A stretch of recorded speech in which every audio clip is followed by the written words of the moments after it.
Taesung menodongkan senapannya. Namun saat itu, Haisu tiba-tiba berada di tempat itu.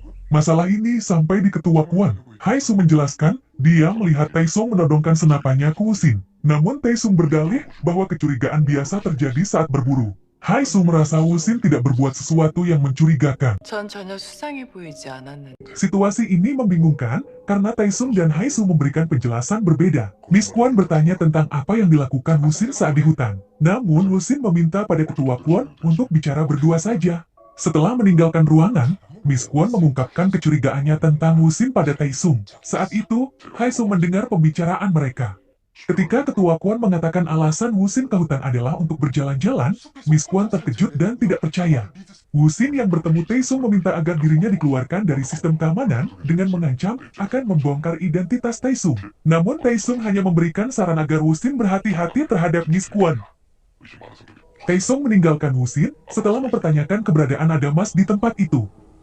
Sementara itu, ketua Kwon mengamati pertemuan Taesung dan Wusin dari ruang kerjanya.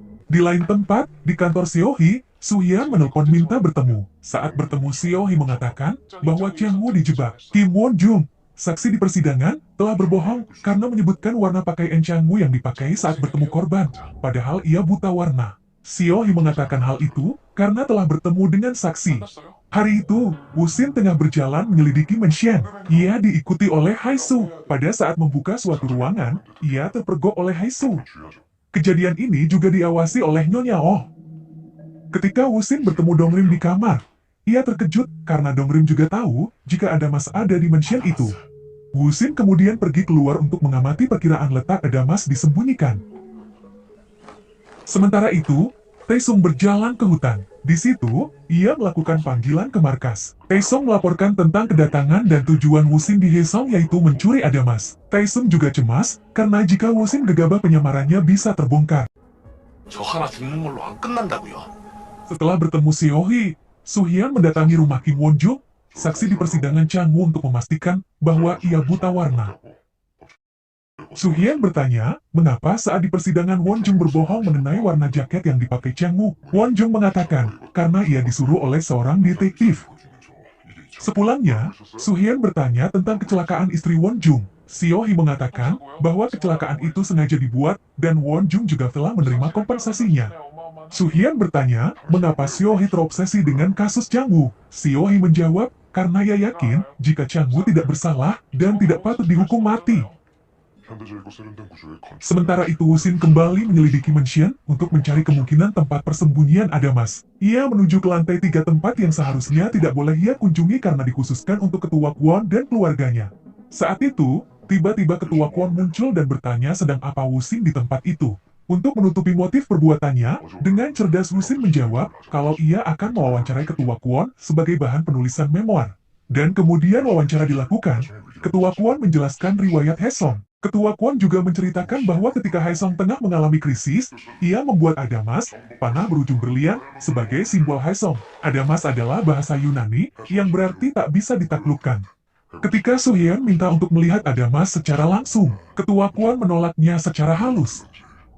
Setelah kembali ke kamarnya, Su-hyun memergoki Nyonya Oh mengikutinya. Kemudian Su-hyun bertemu Miss Kwon dalam dari perbuatan Nyonya Oh. Su-hyun mengatakan bahwa ia ingin berhubungan baik dengan Miss Kwon. Di tempat lain, Leader Lee menerima laporan bahwa Won-jung telah menelpon mengabarkan jika Su-hyun telah bertemu dengannya. Leader Lee kemudian melaporkan hal ini pada Kwon Hyun-jo yang merupakan CEO grup Haesong. Hyun-jo menyuruh Lee membuat skenario untuk mencelakai Won-jung dan Su-hyun. Leader Lee kemudian menyiapkan anak buahnya. Malam itu, Miss Kwon datang ke kamar Wusin. Ia marah karena menduga Wusin melaporkan perbuatannya pada ketua Kwon. Kemudian, ia melemparkan laporan catatan kesehatan Wusin. Miss Kwon juga mengatakan bahwa ketua Kwon menyukai Wusin karena mirip dengan Min Jo. Dan ternyata Wusin mengetahui siapa Min Jo yang disebutkan Miss Kwon. Ia tertarik dengan hal ini.